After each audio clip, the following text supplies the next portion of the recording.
Hey guys, welcome back. Let's talk about transitions. We all go through multiple transitions during the course of our life.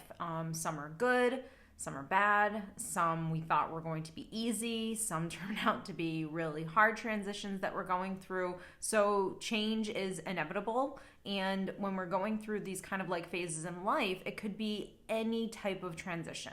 You could be going through a divorce. You could be going through a breakup. You could be moving to a new area. You could be taking on a new job title. You could be switching careers. You could be heading into retirement. You could be about to be a new parent or a parent for the very first time. You could be an empty nester. You could be dealing with the death of a loved one. So these transitions that we go through, they might bring us to points in our life that we didn't think we would be in. Maybe now we're dealing with a lot of financial worry that we didn't have before. Maybe we're now a single parent and we weren't before. Maybe we were really excited for this job and we're realizing that it's completely very stressful, chaotic situation that now we're working in. So transitions, no matter what they are, whether we decide to go through them and make the decision ourselves, or we didn't make the decision and now we have to deal with this change that we're going through, it can be very difficult when we feel like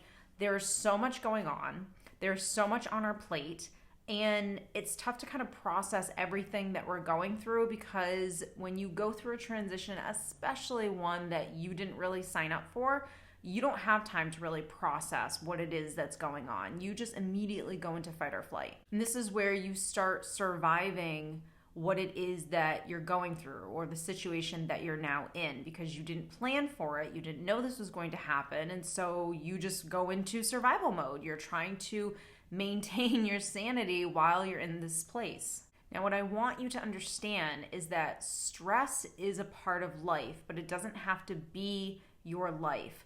The problem becomes, or the problem is, when you have been just wired for stress, meaning you can't keep still, you are taking on too much, you don't have a good balance in your life, you are neglecting yourself, you know you're going through a transition and it's difficult and you're feeling like it's difficult, but you don't ask for help. So when all of that happens and it happens really quickly, you don't really have time to process how you feel or what's going on. You just immediately go into fight or flight. Now, if you're a person that's been in fight or flight for a very long time, for maybe most of your life, maybe you are a person that felt like you always had to do everything on your own, that even when you needed help, you didn't get help. And so your nervous system becomes wired to be in this like very stressful state constantly. And of course, this will make going through any transition, whether it is good or bad, it will make it extremely difficult. When we don't know how to deal with stress or our feelings and our emotions, they are going to start manifesting in different ways. They're going to manifest into anxiety, having sleep issues, feeling nervous all the time, being jittery, having panic attacks. It's just going to continue to manifest until you figure out what's really going on. Now, unfortunately, there are times in our life when transitions happen and we didn't really know what was going on. We just kind of like maybe went into fight or flight really quickly, went into survival mode, but even maybe we didn't feel as though we were going into survival mode or that we were trying to avoid anything. It's tough to process things as they happen. And this isn't necessarily indicative of an avoidant person. It's just indicative of when you go through things, sometimes transitions, especially ones that are really hard, whether they're good or bad, you can go through a transition that is going to maybe eventually be a really great thing, but in the middle of it, it's hard for you to go through this. So I don't want you to always think that transitions that we go through that are really difficult and painful and hard are going to be things like, the death of a loved one or a breakup or divorce. Of course, those things are just absolutely, they're going to be difficult, but there are transitions that we go through in life that are still just as scary, even though we really want them to happen. So it's important to understand this because you don't want to judge yourself for feeling or struggling through a phase of your life that you're in, even though you know what's coming or what's on the other side is going to be absolutely amazing. So when you don't know how to always handle what it is that you're going through or how you're feeling. And this doesn't mean that you're avoiding it. It could be that you are just avoiding feeling or avoiding dealing with something that is painful, this like feeling in your gut, thoughts in your head that you're having while you're going through this transition. It could be avoidant, or it could just be you just don't really realize what's going on until you started kind of getting knee deep in it. Unfortunately, if we're not managing ourselves well and taking care of ourselves, then you're going to probably have some kind of breakdown. You're going to have this point where you're just completely burnt out and exhausted, and you kind of hit this like breaking point.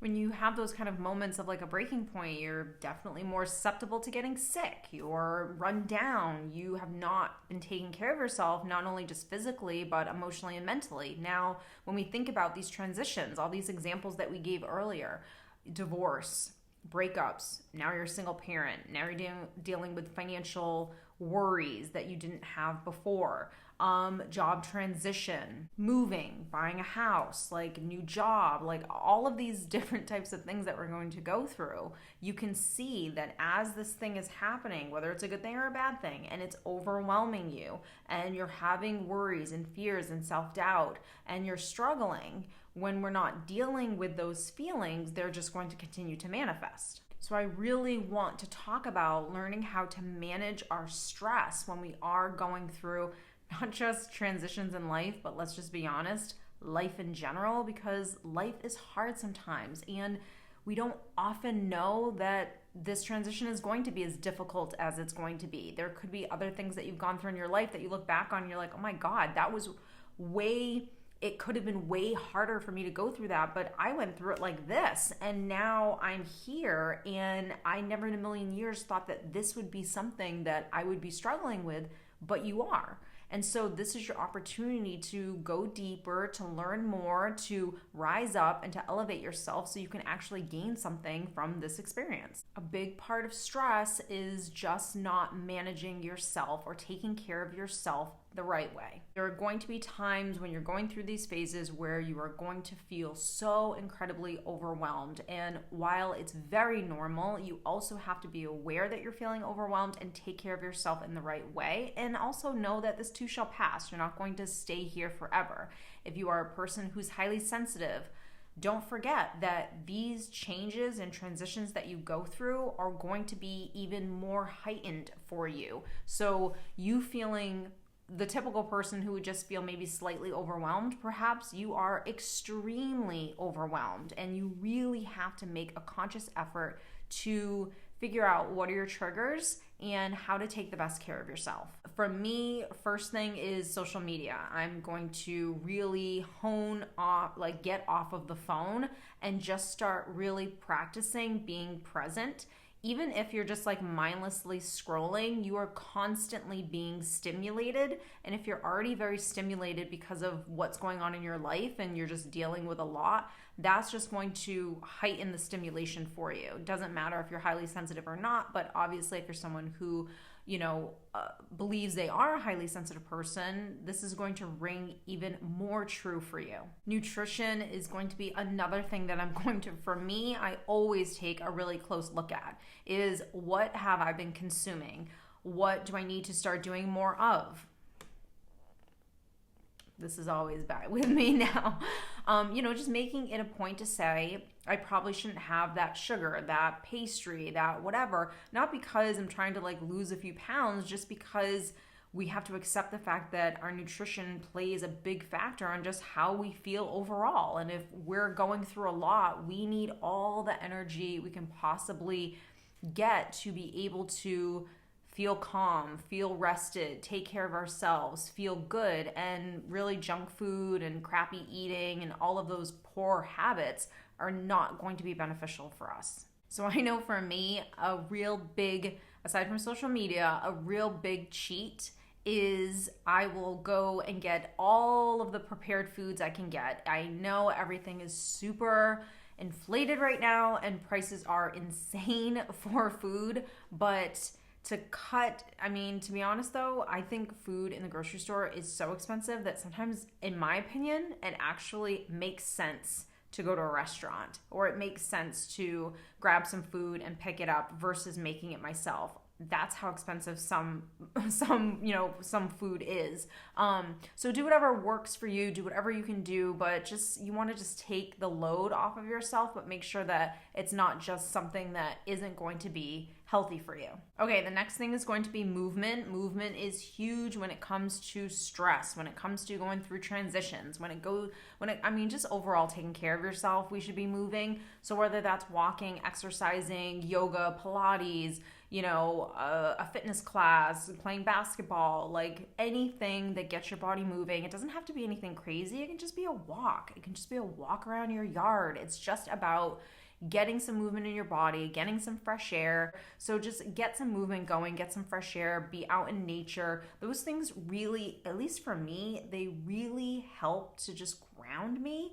They really give me a sense of peace. So when you're going through something, even if you're not going through like a crazy transition, just taking care of yourself in general, we have to remember to include things like, what should I be doing today that's going to take the most care of me? What do I need to give myself this week that will really help me to like feel better? What do I need more of? What do I need less of? Like, we have to be able to do those check-ins, and you don't want to do them just when you hit this like point of like being burnt out or a breakdown. So the next thing for me that always helps when I'm going through transition, when I know I need to like slow it down, take better care of myself, when I went through my divorce, these were definitely things that I was doing a ton. Anytime in my life when I feel like I'm just going through something and I need to kind of like go within and just like chill and give myself some balance and just take better care of myself, I know for me, meditation is always something that I'll incorporate. Affirmations, always something I'll incorporate into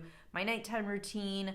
Acupuncture, I've talked about that a ton before on this channel. I've done acupuncture for years. It really works. If you don't have the time, the means, whatever, look into EFT tapping, where you're just tapping the points, on your face and even sometimes like on your upper body. It's basically the same concept as acupuncture in terms of just getting those pressure points activated. So it's a great technique to just kind of like chill you out for sure. Another thing that is really at the top of my list, and to be honest, I'm not like a huge person that does this, so it's not really a hard thing for me to just like say, okay, I'm going to admit that, but there's no caffeine. So like I'll stop drinking coffee and tea or any of those things that I know is just gonna like keep me a little bit more jittery or just keep me wired, because I'm trying to not be so stressed, or I'm not trying to overwork myself. Like, I'm trying to chill out. I'm trying to have more balance, and just going on coffee all day long or all this caffeine and not having any water. Again, this goes back to kind of like the nutrition thing of just like, let's eat better foods, let's drink better drinks. But caffeine for me for sure will affect like my sleep. It'll affect my mood. I won't crash as much in the middle of the day if I'm not just like constantly drinking that all day long. So for me, that's a huge thing. Taking minutes throughout my day to just like breathe. I know that sounds crazy, but just like being in stillness, being in quiet, whether it's outside, whether it's by a window, and just like taking some deep breaths and just like listening to some meditation music, just like giving yourself like 5 or 10 minutes of just like a reset. I think that's important to do regardless, but obviously if you're going through a difficult time and you're going through transition, or you're struggling with like stress or anxiety or anything, it is really important just to give yourself breaks throughout the day. And obviously everyone's situation is different. I remember when I was a stay-at-home mom, even now my son's 9, and when he's home, it's hard for me to find those like moments, and he's 9. So if you're a single parent and you feel like, okay, summer's approaching, kids are going to be around even more, it's going to be so much harder for me to like find that balance when I'm like trying to work and I have the kids, and it's a lot, believe me. And this is where we can tend to get burnt out or get stressed out. And so the transition is even a transition of like the kids being in school and now the kids are home for summer. That's a transition. I remember before Ryan was in school full time, and it was, I think, like maybe preschool or pre-K, where in May, I would have like a good week in May where I was just like a nervous wreck, because I knew summer was coming. I knew it was like, okay, now And he's an only child. It's not like he has siblings where he can like play with them at home. It was just him and I. And when you have an only child, comment down below if you are a parent to only one child, because it is very different. And I know for all the parents out there, when they're going to say, well, having 2 or 3 or 4 is really difficult, 100%. But it is also very difficult to have one child because that child solely depends on you for everything versus having siblings that they can like talk to and play with. So it's just more time consuming, especially when you're a parent that's trying to work and balance everything. But anyways, for me, I would get really nervous that week because I was like, oh my God, we're transitioning into the summer, and it would be like just that like stressful time of trying to figure out what is this summer going to look like, so I don't feel as though every day I'm walking into survival mode. There are just really good mental health skills that we all need to practice more of. One is being present, really present to what it is that you're doing, who you're with, and just like slowing yourself down a little bit.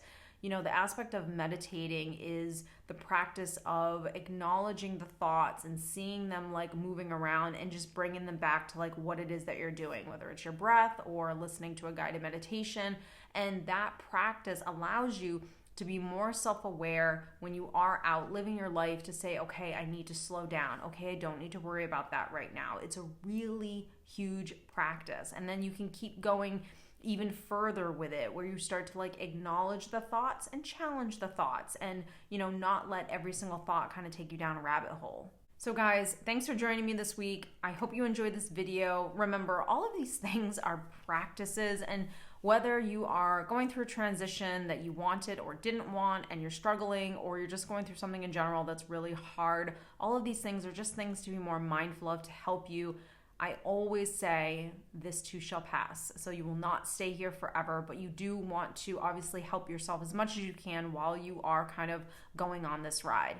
So I hope you guys have enjoyed this video, and I'll see you in my next one.